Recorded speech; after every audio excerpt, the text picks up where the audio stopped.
I'm gonna let you go for now.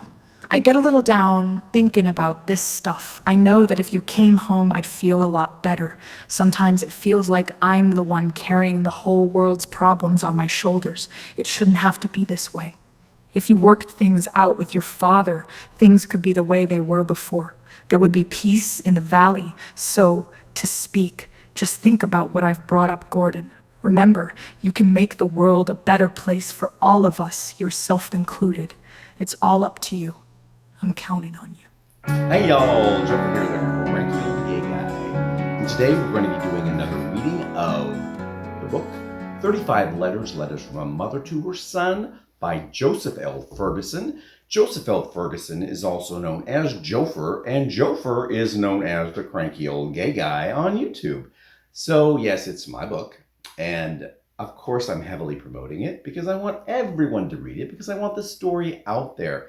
It's the story, in a way, of a gay man who is kicked out of the house for being gay, and he is forced to leave. Well, his mother, over the next 8 years, sends him letter after letter after letter, and most of them don't mention his gayness or his homosexuality or even why he had to leave home. However, she does throw in a lot of guilt and religious words and things, and, what would Jesus do, that kind of thing, and telling him he needs to make up with his father, and then things can go back to the way they were, which means living in the closet. And these are one-sided letters. There are no responses from him. These are just letters that he received, and they were found in an estate sale. They were interesting, so the person who found them has published them. And the book is fiction. However, the story is based on some real historical things that happened, and the wording and the writing of the letters are the kind of things that I received from my mother. This woman is much more detailed, and her grammar and everything is much better. But they're folksy letters, telling you what's going on in the neighborhood and with the family and relatives, etc. And just local gossip. And that's what this woman does in these letters. And then she throws in zingers about how he's the problem and he's the reason that he's not there, and he's the reason the family's suffering, and all this kind of stuff. But halfway through the book, she acknowledges that, he's gay, but doesn't say it. But I'm going to let you guys figure that out. Instead, I'm going to read you a letter from December 15th, 1976. Here we go. Good morning, Gordon. How's life treating you out there on the West Coast? Do you have all your holiday shopping done? What did you get your mother? Ha ha. I've been really busy since Thanksgiving. I'm making everything by hand this year. I made a beautiful quilt for Samson and Rachel. It's bigger than their double bed, but I'm sure they will get a queen-size mattress when they eventually get a house of their own. I don't know when that will be. I guess it depends on when they have another baby.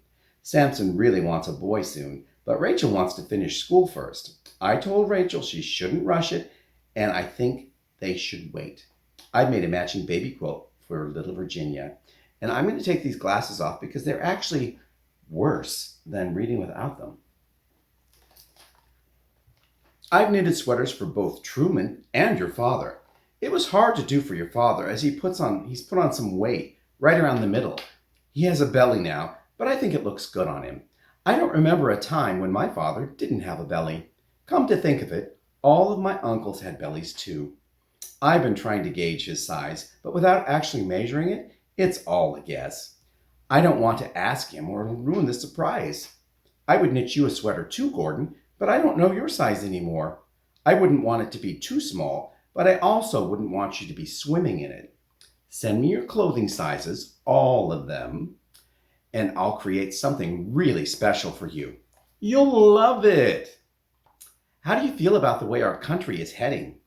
Do you like the guy they got elected to be the president? Your father and I don't hold high expectations for a peanut farmer from Georgia. What in the world were those Democrats thinking, allowing this guy to be their candidate? If people were still so mad at President Nixon, who didn't do anything wrong, he was just trying to save America, President Ford would be with us for another 4 years. I don't know how folks can be in politics. Just trying to understand why things go the way they do makes me dizzy. That's why I stay out of them and keep my opinions to myself. I just wish more people felt the same way. Don't you? You know, Gordon, I want to ask you something. I've been seeing things on the news, and I've read some stuff in magazines at the salon about a new scourge in the country. The problem used to be hippies and anti-war protesters. One and the same, if you ask me. Now the problem is something called the homosexual movement. Have you read anything about this? Some of the stories I've been seeing took place in your city. Do you know any homosexuals? What is the movement? I know that I don't know any homosexuals. I mean, not here in Springwater. Why would someone choose to be a homosexual anyway? My friend Charlene said that Fernando, a stylist at the salon, is one. I would never insult him by asking him about something like that. He's a wonderful man, and I don't believe he is for 1 second. I would recognize it if he was. I know it. You know how good I am at seeing things that other people don't. The news said that they are loud and are always trying to get attention. Fernando isn't anything like that. He's kind, quiet, and just a sweetheart when it comes down to it. He listens to his clients and always gives them advice on looking good. He also gives us ladies the man's perspective when it comes to relationships. As a man, he tells us what goes on in their heads and why they do the things they do.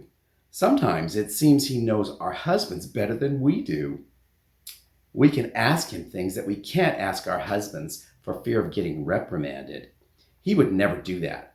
If we were in the wrong, he would, as we seldom are, he would gently explain to us that's going to go over with our spouse, how it's going to go over with our spouse, and how he would handle things in a different manner.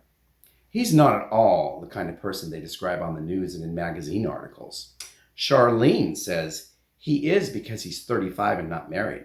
Well, I told her he isn't married because he hasn't met the right woman yet, and the reason he hasn't is most of his clients are married women. Where is he supposed to meet a nice single lady? Also, he's Latin, and there aren't many Latin women in this town, at least ones who are single. Charlene also asked if you were married yet. When I said no, she wanted to know why.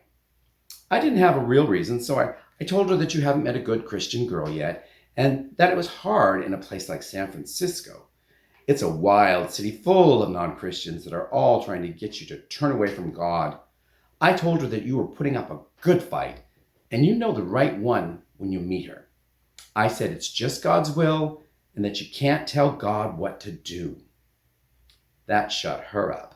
Please tell me that you are at least considering taking a wife. When? Soon? When men put off marrying too long, well, that's how rumors start. No one in this family needs to be the subject of a rumor. We might have snow for Christmas. Crossing my fingers that it does happen and that it lasts through the new year. The best Christmas memories always have snow. You probably won't have any snow there, right? Maybe you should come home and spend the holiday with your family. We'd love to see you. I know that your father would too. Even if you don't apologize, I'm sure he'd let you stay for dinner. After all, it's Christmas. In fact, you could give him a really special gift. The gift of peace. Make peace with him. I know he said that you were on the path to hell. With everything you were saying, I had to agree with him. I know that young people sometimes say things just to aggravate their parents, especially when it comes to sons and their fathers.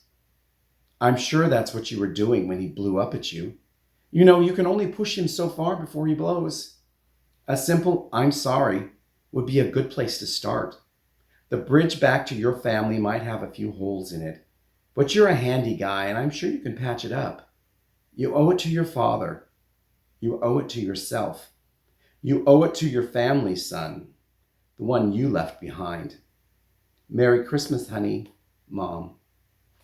Well, if she doesn't sound like a bitch, I don't know who does. But that was a letter that she wrote to her son. In all earnestness, she believes everything that she writes, and her opinion is her opinion, and what she believes in the world is the way the world should be, and everyone should follow what she wants and see things the way she sees them. That's just the way Mildred is. So, run out today, but you don't have to really run out anywhere because you're on a phone or a computer, and you can just go to Amazon.com and order this book. 35 letters. Here's the cover. The letters are going to be backwards, probably. Or maybe I can turn this around. Maybe I can turn the video around and it'll be, we'll give that a try. Anyway, 35 letters. Letters from a Mother to Her Son by Joseph L. Ferguson. That's me. This is the back cover. That's me. If you go online to Amazon.com, you can read this blurb. Kind of tells you a little bit what I'm talking about. And this is probably going to be the last reading from this book because now I think I've read 5 chapters to you, or 5 letters, and there's only 35. Well, maybe I might read again. I don't know. I'm fickle when it comes to this. But I will go and upload this, and hopefully you'll enjoy it. Please leave comments. If you've read the book, give me a review in the comment section, and leave a review on Amazon. Every little bit helps. I will talk to you all on Thursday. Bye-bye.